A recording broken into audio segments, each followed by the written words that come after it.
Hello everyone, welcome back to my channel. मैं हूं पूर्णिमा सिंह। आप सभी का स्वागत करती हूं कॉमर्स एट ईज क्लासेस में। तो जैसा कि आप सभी को पता है, हमारी मैक्रो इकोनॉमिक्स की मोस्ट इम्पॉर्टेंट रिवीजन क्लासेस चल रही हैं, जिसमें हम डिस्कस कर रहे हैं सारे most important question unit wise. तो अभी तक हमारी 3 यूनिट्स कवर हो चुकी है और आज बारी है यूनिट 4 की, government budget and the economy की।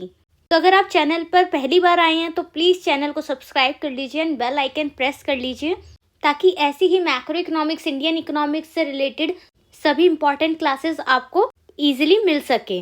और अगर अभी तक आपने मैक्रो इकोनॉमिक्स की यूनिट 1, 2, 3 कवर नहीं की है तो प्लीज़ चैनल पर जाकर बाकी की यूनिट्स भी कवर कर लीजिए, क्योंकि ये मैक्रो इकोनॉमिक्स के सभी मोस्ट इंपॉर्टेंट क्वेश्चन है, जो कि मैं आपके प्रीवियस ईयर पेपर को एनालाइज करके बता रही हूँ कि आपके कौन से क्वेश्चन है जो मोस्ट एक्सपेक्टेड है और मोस्ट इंपॉर्टेंट क्वेश्चन है जो कि इस बार के बोर्ड एग्जाम में आपसे पूछे जा सकते हैं। तो वीडियो को एंड तक देखिएगा, क्योंकि हम यहाँ पर कवर करेंगे हमारे इंपॉर्टेंट क्वेश्चन। और जो हमारा यूनिट 4 है उसकी वेटेज है हमारे 6 मार्क्स की। कल जो हमने यूनिट 3 की थी वो थी मैक्रो इकोनॉमिक्स की सबसे ज़्यादा वेटेज वाला यूनिट, जिससे हमें मिलेंगे 12 मार्क्स। और वहीं अगर आप यूनिट 4 करते हैं तो आपको 6 मार्क्स मिलेंगे। और बोर्ड एग्जाम में आपका एक मार्क्स आपके लिए बहुत ज़्यादा इंपॉर्टेंट होता है। तो जितने भी मैं क्वेश्चंस आपको करा रही हूँ, अगर आपने उन सबको अच्छे से कर लिया तो डेफिनेटली कहती हूँ कि आप 80 आउट ऑफ 80 स्कोर इजीली कर पाएंगे। तो इन सबको अच्छे से करके जाइएगा, बिल्कुल भी इसे स्किप मत कीजिएगा। आगे चलते हैं और समझते हैं हमारे आज के यूनिट 4 के मोस्ट इंपॉर्टेंट क्वेश्चन, जो कि हमारे गवर्नमेंट बजट और इकोनॉमी से पूछे जाने वाले हैं। तो इस चैप्टर को स्टार्ट करने से पहले सबसे इम्पॉर्टेंट बात सुनिए मेरी। ये यूनिट बहुत ही छोटी यूनिट है, तो इसमें से 6 मार्क्स के क्वेश्चन कैसे आ सकते हैं वो समझना सबसे इम्पॉर्टेंट है, क्योंकि यूनिट जितनी छोटी है उतना ही इजी हो जाता है आपके लिए स्कोर करना। तो 6 मार्क्स के क्वेश्चन किस तरीके के आएंगे वो यहाँ मैं आपको समझाऊंगी, और किस तरीके से आपको आंसर की प्रेजेंटेशन करनी है ये बताऊंगी, ताकि इजीली एग्जामिनर आपको अच्छे मार्क्स दे पाए। तो गवर्नमेंट बजट में उसका मीनिंग, उसके ऑब्जेक्टिव और कंपोनेंट्स, ये जो है इसमें से आपके क्वेश्चन पूछे जा सकते हैं। और रेवेन्यू रिसीप्ट्स क्या होता है, कैपिटल रिसीप्ट्स क्या होता है, रेवेन्यू एक्सपेंडिचर क्या होता है, कैपिटल एक्सपेंडिचर क्या होता है। तो ये सारे रिसीप्ट्स और एक्सपेंडिचर से रिलेटेड क्वेश्चन पूछ सकते हैं। इनका डिफरेंस बिटवीन पूछ सकते हैं आपसे, ठीक है, कि रेवेन्यू एक्सपेंडिचर कैपिटल एक्सपेंडिचर में क्या डिफरेंस है, ये इसे एक्सप्लेन करने के लिए बोल सकते हैं। और गवर्नमेंट डेफिसिट में से रेवेन्यू, फिस्कल, प्राइमरी, ये तीनों डेफिसिट पूछ सकते हैं, ठीक है। इसके फॉर्मूले पूछ सकते हैं आपसे। रेवेन्यू डेफिसिट का फॉर्मूला क्या है, फिस्कल डेफिसिट का फॉर्मूला क्या है, प्राइमरी डेफिसिट का फॉर्मूला क्या है, या इनसे रिलेटेड मैचिंग के क्वेश्चन आ सकते हैं। तो मैं आगे समझाऊंगी कि किस तरीके के क्वेश्चन बनेंगे इनसे रिलेटेड। ओवरऑल हम यहाँ पर करेंगे कवर, क्योंकि छोटी यूनिट है तो सब कुछ ही इसमें मोस्ट इंपॉर्टेंट हो जाता है आपके लिए, बट हम उसमें से लिमिटेड चीज़ें उठाकर यहाँ पर समझेंगे। तो सबसे पहले गवर्नमेंट बजट क्या होता है, आपसे ये पूछ लेंगे कि गवर्नमेंट बजट का मीनिंग बताइए और उसके ऑब्जेक्टिव्स बताइए। तो गवर्नमेंट बजट हमारा एनुअल फाइनेंशियल स्टेटमेंट होता है, जिसमें कि सारे रेवेन्यूज़ और सारे एक्सपेंडिचर को हम एस्टिमेट करते हैं, ठीक है। जितना भी सरकार रेवेन्यू करेगी और जितने भी एक्सपेंडिचर करेगी वो सब यहाँ पर एस्टिमेट होते हैं, ठीक है, क्लियर। तो ये हुआ हमारा गवर्नमेंट बजट। सरकार अपना बजट तैयार करेगी जिसमें जितने भी रेवेन्यू होने वाले हैं या जितने भी एक्सपेंडिचर होने वाले हैं उन सबको एस्टिमेट करती है। और हमारा फाइनेंशियल ईयर कौन सा होता है, जो स्टार्ट होता है 1 अप्रैल को और एंड होता है 31 मार्च। तो ये हमारा फाइनेंशियल ईयर है, ओके। और मोस्ट इम्पॉर्टेंट, जब आप गवर्नमेंट बजट एक्सप्लेन करेंगे उसके बाद आपसे क्वेश्चन पूछ सकते हैं कि explain government budget and its objective. तो गवर्नमेंट बजट का ऑब्जेक्टिव क्या होता है, क्या उद्देश्य होता है जिस वजह से गवर्नमेंट बजट बनाया जाता है। तो आपसे कोई सा भी एक पर्टिकुलर ऑब्जेक्टिव उठा के पूछ लेंगे और कहेंगे भाई इसे एक्सप्लेन कीजिए। दिखाऊंगी मैं आपको, मैं क्वेश्चन लेकर आई हूँ इससे रिलेटेड, तो आपको समझ आ जाएगा कि किस तरीके का क्वेश्चन पूछा जाएगा। तो ये कुछ ऑब्जेक्टिव्स हैं, इन सभी को अच्छे से पढ़ लीजिएगा। इनसे रिलेटेड आपसे कुछ भी क्वेश्चन बनाकर पूछ सकते हैं, तो आपको इन्हें एक्सप्लेन करना आना चाहिए। तो सभी ऑब्जेक्टिव्स आपको पता होने चाहिए कि कौन कौन से ऑब्जेक्टिव हैं जिसकी वजह से गवर्नमेंट बजट प्रिपेयर किया जाता है, ताकि हमारी जीडीपी की ग्रोथ हो, एम्प्लॉयमेंट की अच्छी अपॉर्चुनिटीज़ मिले, अलोकेशन ऑफ रिसोर्सेज हो, पब्लिक गुड्स में प्रोविजंस हो, इक्विटेबल डिस्ट्रीब्यूशन हो इनकम और वेल्थ का, बैलेंस रीजनल ग्रोथ हो, इकोनॉमिक स्टेबिलिटी हो। तो इस वजह से हमारा गवर्नमेंट बजट प्रिपेयर किया जाता है। तो ये सारे उसके उद्देश्य हैं, ये सारे उसके ऑब्जेक्टिव्स हैं। क्लियर हो गए होंगे। इन्हें एक्सप्लेन करना आपको आना चाहिए, इन डिटेल आप इन्हें एक्सप्लेन करेंगे। अब देखिए question, explain how the government can use the budgetary policy in reducing inequality of income in the economy. तो गवर्नमेंट बजटरी पॉलिसी के थ्रू किस तरीके से रेड्यूस कर सकती है इनइक्वालिटी ऑफ इनकम इकोनॉमी में। जो इनइक्वालिटी है, असमानता है इनकम को लेकर, वो किस तरीके से गवर्नमेंट उसे रिजॉल्व कर सकती है बजटरी पॉलिसी के थ्रू, किस तरीके से उसे रिड्यूस कर सकती है। अब देखिए यहाँ पर अभी मैंने आपको ऑब्जेक्टिव करवाया था equitable distribution of income and wealth. अब क्वेश्चन ने आपसे पूछ लिया कि इनइक्वालिटी को इनकम की कैसे दूर कर सकते हैं, किस तरीके से उसे रिड्यूस कर सकते हैं। तो ऑब्जेक्टिव क्या है, गवर्नमेंट बजट का ऑब्जेक्टिव यही है ना कि वो इक्विटेबल डिस्ट्रीब्यूशन करे इनकम का। और क्वेश्चन बोल रहा है कि किस तरीके से इनइक्वालिटी जो इनकम की उसे दूर करें through government budgetary policy. Clear हुआ कि जो ऑब्जेक्टिव है उनसे ही आपसे क्वेश्चन बनाकर पूछ सकते हैं। तो हम इजीली बता देंगे कि भाई किस तरीके से रेड्यूस होगी हमारी इनइक्वालिटी इनकम की इकोनॉमी में। आंसर देखिए, reducing inequality is a major objective of government budget. Government budget का सबसे मेजर ऑब्जेक्टिव यही होता है, क्योंकि हम ऑब्जेक्टिव हमने सारे पढ़े हैं तो हमें पता है reducing inequality is also a objective of government budget, right. तो अगर यहाँ पर रेड्यूसिंग इनइक्वालिटी ऑफ इनकम की जगह रेड्यूसिंग इनइक्वालिटी ऑफ वेल्थ भी आ जाता तो भी आप यही बोलते हैं कि ये मेजर ऑब्जेक्टिव है हमारे गवर्नमेंट बजट का, ठीक है। चाहे यहाँ पर आपको क्वेश्चन में कोई सा भी ऑब्जेक्टिव दे दें, आप यही बोलेंगे कि that is a major objective of government budget. Clear. इसी तरीके से डेफिनेशन लिखनी है। Especially in developing country like India, जो डेवलपिंग कंट्री यानी हमारी इंडिया, उसमें जो रेड्यूसिंग इनइक्वालिटी है वो बहुत ज़्यादा मेजर ऑब्जेक्टिव है गवर्नमेंट बजट का। क्योंकि गवर्नमेंट बजट जब प्रिपेयर किया जाता है तो यही ध्यान रखा जाता है कि किस तरीके से इनकम इनइक्वालिटी को रिड्यूस करें। तो हमारी कंट्री तो डेवलपिंग है ना, धीरे धीरे डेवलप कर रही है। तो हमारी कंट्री में इस वजह से इनइक्वालिटी ऑफ इनकम और वेल्थ बहुत ज़्यादा हाई है।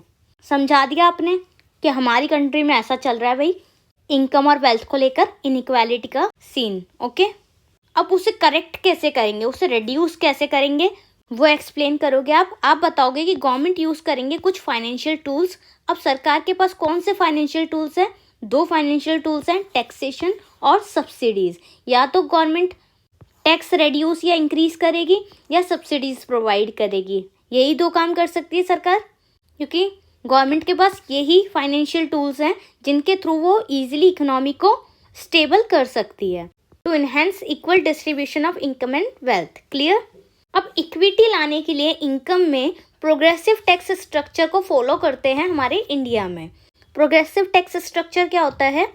ऐसा टैक्स स्ट्रक्चर जिसके थ्रू गवर्नमेंट जो हायर इनकम ग्रुप है उस पर ज़्यादा इम्पोज कर देता है टैक्सेस को, और जो लो इनकम ग्रुप है उन पे कम इम्पोज करता है टैक्सेस को, ठीक है। तो according to income, according to wealth, जब टैक्स शिफ्ट किया जाता है, जब टैक्स इम्पोज किया जाता है तो वो हमारा प्रोग्रेसिव टैक्स होता है, और वो फॉलो होता है हमारे इंडिया में।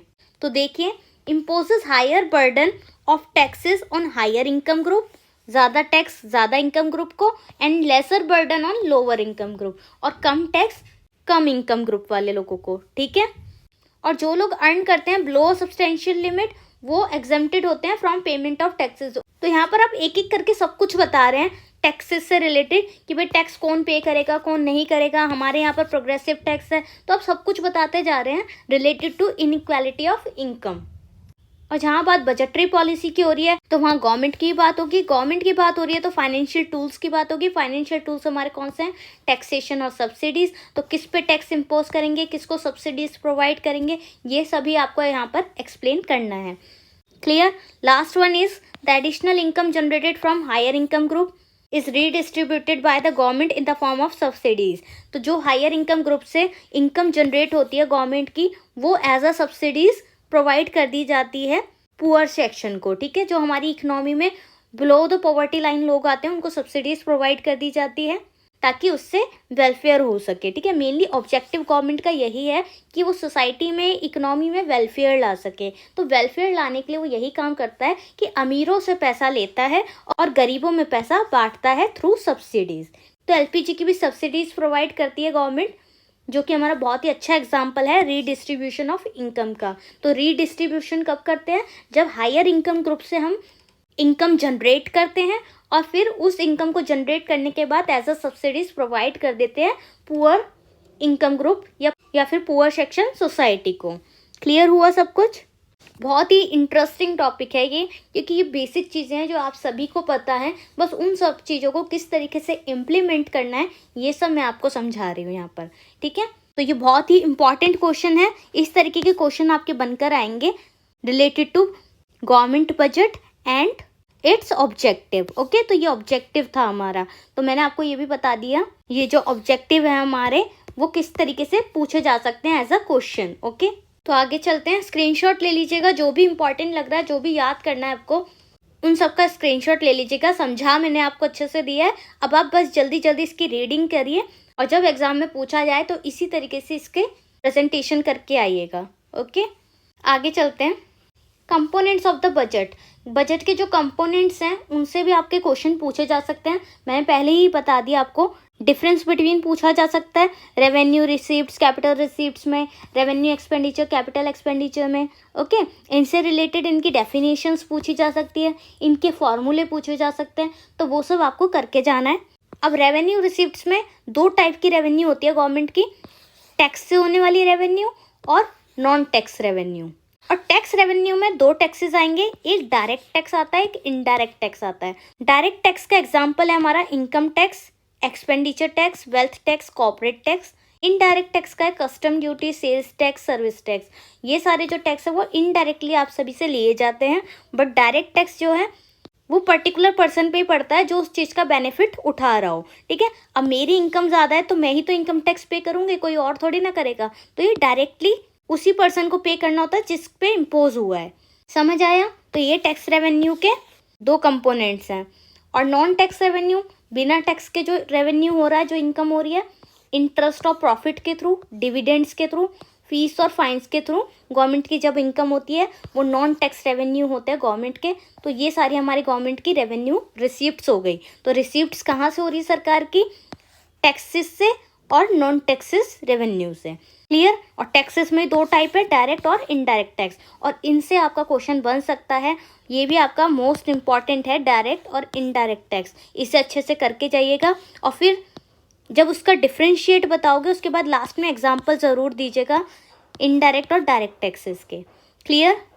अब ये रेवेन्यू एक्सपेंडिचर है, सरकार कब कब खर्चा करेगी। कुछ एक्सपेंडिचर प्लान्ड होते हैं, कुछ होते हैं नॉन प्लान एक्सपेंडिचर। अगर क्वेश्चन आपसे रेवेन्यू एक्सपेंडिचर और कैपिटल एक्सपेंडिचर में डिफरेंस पूछे तो आप बताएंगे कि रेवेन्यू एक्सपेंडिचर दो टाइप के होते हैं, प्लान एक्सपेंडिचर और non plan expenditure. Plan expenditure होता है जो पहले ही एस्टिमेट करके चलते हैं कि भाई ये खर्चे होने वाले हैं हमारे, ठीक है, तो वो प्लान हो गया कि पहले से हमने प्री प्लान्ड है कि ये सारे खर्चे होने ही है in future. Non plan expenditure होता है जो क्लाइमेटिक डिजास्टर वगैरह होता है तब एक्सपेंडिचर हो गया गवर्नमेंट का। ठीक है, सैलरी से रिलेटेड या डिफेंस सर्विसेज से रिलेटेड कोई खर्चा हो गया तो वो नॉन प्लान एक्सपेंडिचर होता है, क्योंकि वो प्लान नहीं होता, प्री प्लान नहीं होता। तो ये इमरजेंसी के केस में हो गया एक तरीके से कि अचानक से कुछ हो गया तो वो नॉन प्लान एक्सपेंडिचर हुआ। क्लियर? तो ये कंपोनेंट समझ आ गए आपको। आगे चलते हैं। अब component of budget, budget receipts. Budget receipts means estimate money receipts of the government from all sources during the fiscal year. तो एक पर्टिकुलर फिस्कल ईयर में जितनी भी मनी की रिसीप्ट्स होंगी सरकार की, सभी सोर्सेज के थ्रू, सभी स्रोतों के थ्रू, वो हमारा बजट रिसिप्ट कहलाता है। बजट रिसिप्ट को भी दो पार्ट में क्लासीफाई किया जाता है, रेवेन्यू रिसिप्ट और कैपिटल रिसिप्ट्स। अभी हमने यहाँ देखा था ना रेवेन्यू रिसिप्ट्स, उसमें हमने ये सारे पार्ट पढ़े, उसके भी टाइप्स पढ़े। तो इन्हीं सभी रिसिप्ट्स वगैरह के हम टाइप्स वगैरह पढ़ेंगे और इन टाइप्स वगैरह से आपसे क्वेश्चन पूछे जा सकते हैं। तो रेवेन्यू रिसिप्ट्स, कैपिटल रिसिप्ट हमारे कंपोनेंट है बजट के। अब देखिए इन कंपोनेंट से कैसा क्वेश्चन आएगा आपका। What is government budget? तो पहले बताइए कि गवर्नमेंट बजट क्या होता है। हमने समझ लिया गवर्नमेंट बजट क्या होता है। Explain its major components. तो अभी हमने कंपोनेंट्स पढ़े तो उसके जो भी मेजर कंपोनेंट्स हैं वो आपको एक्सप्लेन करने हैं। ठीक है, और क्वेश्चन पूछ सकते हैं आपसे, explain the role of government budget. Government budget का रोल क्या है in influencing allocation of resources. अब आपको पर्टिकुलर सिचुएशन दे दी, ये क्या है हमारा ऑब्जेक्टिव है एलोकेशन ऑफ रिसोर्सेज, अभी हमने किया था एलोकेशन ऑफ रिसोर्सेज को, तो किस तरीके से एलोकेशन ऑफ रिसोर्सेज यानी जो गवर्नमेंट बजट का ऑब्जेक्टिव है उसको किस तरीके से इन्फ्लुएंस कर सकते हैं। तो इससे ये 2 क्वेश्चन बन गए। पहले क्वेश्चन का आंसर देते हैं।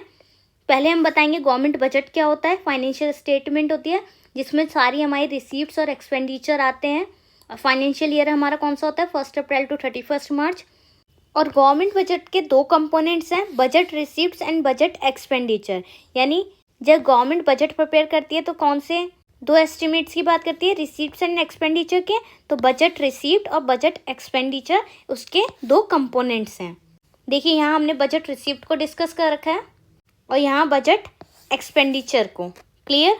तो आप बताएंगे बजट रिसीप्ट क्या होता है। फिर बजट रिसीप्ट के अंदर भी 2 कंपोनेंट होते हैं, revenue receipts and capital receipts. तो उन्हें क्लियर करेंगे। रेवेन्यू रिसीप्ट्स हमारे कौन से होते हैं अभी हमने समझे थे। देखिए रेवेन्यू रिसीप्ट्स हमारे 2 होते हैं, टैक्स रेवेन्यू और नॉन टैक्स रेवेन्यू। और टैक्स रेवेन्यू में भी 2 होते हैं, डायरेक्ट टैक्स और इनडायरेक्ट टैक्स। तो ये उनके एग्जाम्पल हैं, वहीं हमने आंसर में भी शो किया है। देखिए tax receipts, non tax receipts, example income tax, GST, fees, grants, fines is non tax receipts. Clear? तो ये थे बजट रिसीप्ट के अंदर के 2 component, revenue receipts and capital receipts. तो capital receipt either create liability or reduce assets are called capital receipts. और capital receipts में हमारे recovery of loan, borrowings, disinvestment ये सब आ जाएंगे। ठीक है, तो समझ आ रहा है। सबसे पहले आपने गवर्नमेंट बजट बताया, गवर्नमेंट बजट क्या है। फिर गवर्नमेंट बजट के बाद आपने बताया budget receipt, budget expenditure. Budget receipt में भी 2 types, revenue receipt and capital receipt.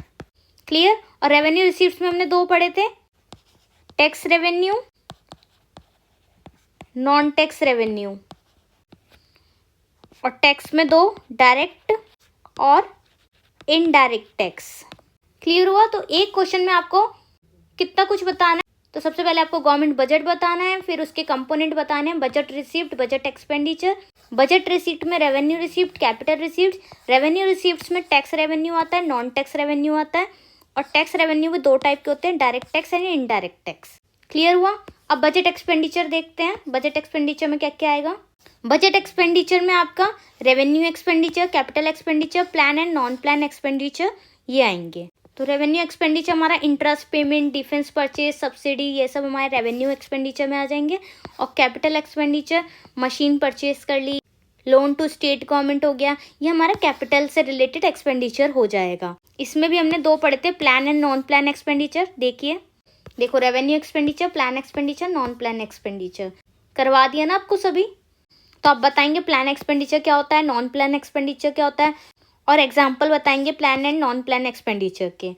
So I hope आप सभी को अच्छे से क्वेश्चन समझ आया होगा।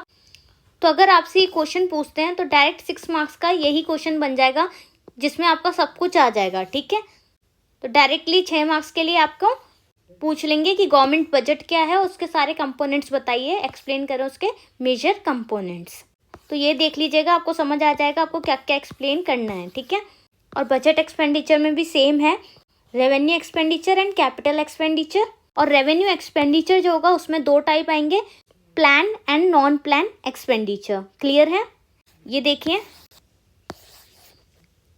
ठीक है, तो इसी तरह आपका गवर्नमेंट बजट का क्वेश्चन कंप्लीट होता है, वो 6 मार्क्स का आएगा। इसलिए आपको ये सारी टर्म्स अच्छे से पढ़कर जानी है और समझ अच्छे से आई गया होगा क्योंकि मैंने बहुत ही अच्छे से आपको इसे क्लियर किया है।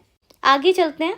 देखिए जो अभी हमने रेवेन्यू रिसीप्ट, कैपिटल रिसीप्ट ये सब पढ़ा है उसकी एक्सप्लेनेशन है ये सारी। तो आप चाहें तो वीडियो को पॉज करके स्क्रीनशॉट ले लीजिए इन सभी का। मैं आगे चलती हूँ, आपको आगे क्वेश्चन समझाती हूँ। ये रेवेन्यू रिसीप्ट टैक्स रिसीप्ट्स होते हैं, नॉन टैक्स रिसीप्ट्स होते हैं। और टैक्स रिसीप्ट्स में भी 2 टाइप्स होते हैं, progressive and regressive tax, direct and indirect tax. और इनसे आपका क्वेश्चन बन सकता है। इसमें आपसे डिफ्रेंशिएट पूछ सकते हैं या फिर एक्सप्लेनेशन भी पूछ सकते हैं और विद एग्जाम्पल बताना है आपको जो भी आप इसे एक्सप्लेन करेंगे। प्रोग्रेसिव टैक्स वो टैक्स होता है जो कि पर्सन की इनकम के अकॉर्डिंग होता है। अगर रिच पर्सन है तो उससे ज़्यादा टैक्स लिया जाएगा और अगर पुअर पर्सन है उससे कम टैक्स लिया जाएगा, तो वो प्रोग्रेसिव टैक्स हुआ। And regressive tax, the tax rate decrease as income level increases. And direct and indirect taxes, जो डायरेक्टली पे करना पड़ता है पर्सन को, और इनडायरेक्ट टैक्सेस जो इनडायरेक्टली पे करना पड़ता है। लाइक हम मूवी वगैरह देखने जाते हैं तो हमें एंटरटेनमेंट टैक्स पे करना पड़ता है, तो वो एक इनडायरेक्ट टैक्स हुआ। और डायरेक्ट टैक्स जब हमारी इनकम होती है तो हम उसके अकॉर्डिंग इनकम टैक्स पे करते हैं, तो वो हमारा डायरेक्ट टैक्स हुआ। क्लियर? तो इन सभी का भी स्क्रीनशॉट ले लीजिए। Progressive tax income tax and regressive tax sales tax. More income pay smaller percentage in taxes. और ये है हमारा डायरेक्ट टैक्स और इनडायरेक्ट टैक्स। इनके भी एग्जाम्पल अच्छे से देख लीजिएगा। नॉन टैक्स रिसीप्ट्स, इसका भी स्क्रीनशॉट ले लीजिए। तो वो तो बात हुई रेवेन्यू रिसीप्ट्स की। अब कैपिटल रिसीप्ट्स। कैपिटल रिसीप्ट्स क्या होता है और उसके 3 जो कंपोनेंट है वो ये हैं, recovery of loan, borings and other liabilities, other receipts. Clear? तो हमने यहाँ पर रेवेन्यू रिसीप्ट्स और कैपिटल रिसीप्ट दोनों समझ लिए। क्लियर हुआ? सबका स्क्रीनशॉट आपने ले लिया, सब समझ आ गया। आगे चलते हैं। देखिए बजट एक्सपेंडिचर, अभी हमने पढ़ा था कि एक्सपेंडिचर 2 टाइप के होते हैं, रेवेन्यू और कैपिटल। And budget expenditure classified as plan expenditure, non plan expenditure. ये भी मैंने आपको समझा दिया प्लान और नॉन प्लान एक्सपेंडिचर क्या होता है। ये इन सब की डेफिनेशन है, स्क्रीनशॉट ले लीजिएगा। इसका भी स्क्रीनशॉट ले लीजिए। Revenue expenditure, capital expenditure. Budget expenditure 2 parts में क्लासीफाई होता है, plan expenditure and non plan expenditure. Screenshot लेते जाइएगा इन सब का। अगर क्वेश्चन आया आपसे बैलेंस्ड एंड अनबैलेंस्ड बजट क्या होता है, तो बैलेंस्ड बजट होता है जो गवर्नमेंट रिसीप्ट इक्वल हो जाती है गवर्नमेंट एक्सपेंडिचर के, यानी सरकार जितना भी रिसीव कर रही है, जितने भी रिसीप्ट्स हैं उसकी, उतने ही उसके एक्सपेंडिचर हैं। तो ये बजट हुआ हमारा बैलेंस्ड बजट, ना ही ज़्यादा है कोई रिसीप्ट्स ना ही कम है। क्लियर हुआ? तो जो वो चीज़ बैलेंस में चल रही है वो बैलेंस बजट हुआ। ये उसके मेरिट्स हैं, ये डीमेरिट्स हैं, पढ़ लीजिएगा। एंड अनबैलेंस बजट, जिसमें रिसीप्ट्स एंड एक्सपेंडिचर गवर्नमेंट के इक्वल नहीं होते हैं। सो जितना भी रेवेन्यू है और जितने भी एक्सपेंडिचर है वो एक दूसरे के इक्वल नहीं है। So revenue and expenditure of unbalance budget is not equal. अब अनबैलेंस बजट की भी 2 सिचुएशन हो सकती है, सरप्लस बजट और डेफिसिट बजट। तो रेवेन्यू और एक्सपेंडिचर कब एक दूसरे के इक्वल नहीं होगा, या तो सरप्लस बजट हो, यानी रेवेन्यू ज़्यादा हो एक्सपेंडिचर से, तो हमारे सरप्लस होगा, क्योंकि रेवेन्यू क्या है, इनकम है, और खर्चों से ज़्यादा अगर हमारी इनकम है तो ये हमारा सरप्लस बजट हुआ।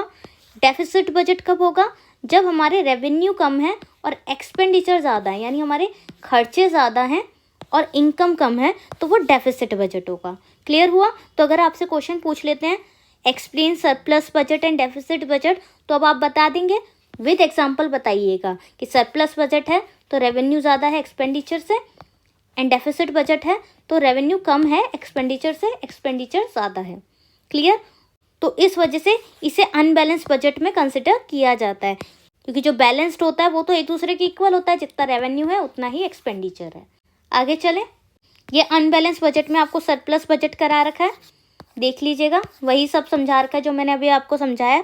उसके मेरिट्स एंड डीमेरिट्स पढ़ लीजिएगा। ज़्यादा मैं आपको ये नहीं कह रही कि बिल्कुल रट लें, क्योंकि समझने वाली बात है, सब कुछ आपको पढ़ेंगे तो आपको समझ आ जाए, क्योंकि बहुत ही इजी लैंग्वेज में मैंने यहाँ पर लिख रखा है, तो सब अच्छे से याद हो जाएगा, आपको ज़्यादा मेहनत नहीं करनी पड़ेगी।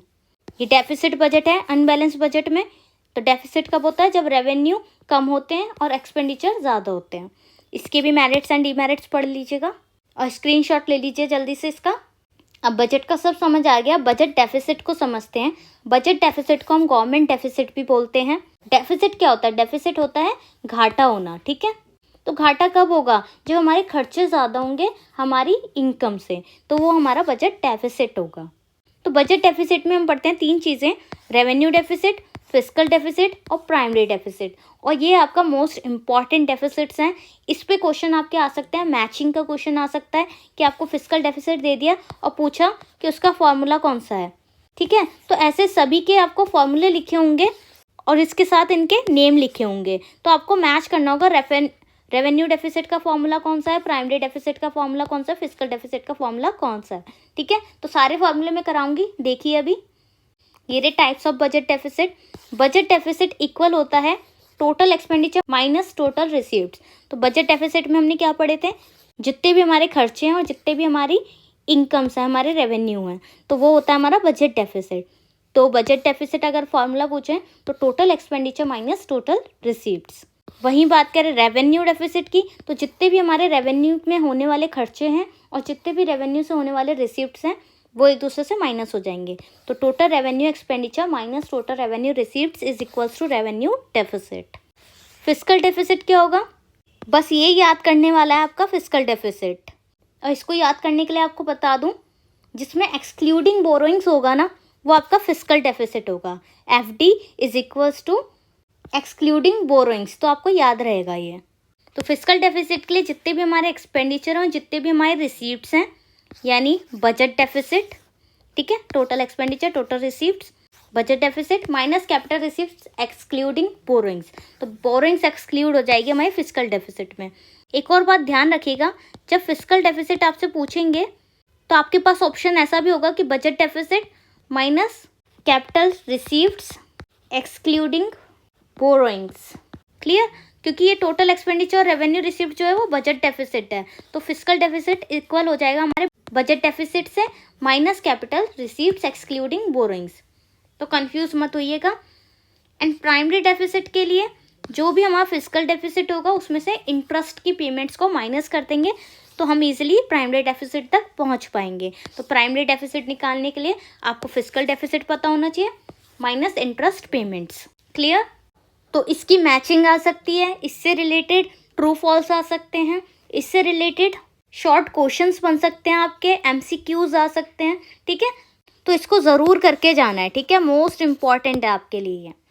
जैसे ये फार्मूला इधर लिखा होगा और ये वाला फार्मूला इधर लिखा होगा, ठीक है, तो आपको मैचिंग करनी होगी। बजट डेफिसिट का ये फार्मूला है, फिस्कल डेफिसिट का ये फार्मूला है, इस तरीके से। क्लियर हो गए सभी टाइप्स? तो ये था हमारा government budget and the economy. अब इनसे रिलेटेड मैं न्यूमेरिकल क्लास बनाऊंगी जिसमें आपका national income, aggregate demand, aggregate supply, budget deficit, primary deficit, revenue deficit, इन सब से रिलेटेड न्यूमेरिकल्स हम करेंगे। यानी कि हमारी जितनी भी यूनिट्स हैं, national income, determination of income employment, government budget and economy, उन सब से रिलेटेड जितने भी न्यूमेरिकल्स हैं वो एक सिंगल क्लास में लेकर आऊँगी। तो आपके जो इससे रिलेटेड न्यूमेरिकल्स हैं वो सभी भी हम वहाँ पर कवर कर लेंगे। क्लियर है? तो आप सभी को क्लास कैसी लगी प्लीज़ कमेंट करके बताइए, और वीडियो को लाइक करना ना भूलें बिल्कुल भी, और ज़्यादा से ज़्यादा अपने फ्रेंड्स के साथ वीडियो को शेयर कीजिए ताकि उन सब का भी बेनिफिट हो सके और ये सारे इंपॉर्टेंट क्वेश्चन सभी कवर कर पाएँ। और चैनल पर नए हो तो प्लीज़ चैनल को सब्सक्राइब कर लीजिएगा ताकि आने वाली जितनी भी क्लासेस हैं उन सभी के नोटिफिकेशन आप तक पहुँच पाएँ। तो इसी तरह हम स्कोर करेंगे 80 आउट ऑफ 80। तो पढ़ेंगे और करेंगे अपने टारगेट को achieve. Bye bye, take care and all the best for your exams.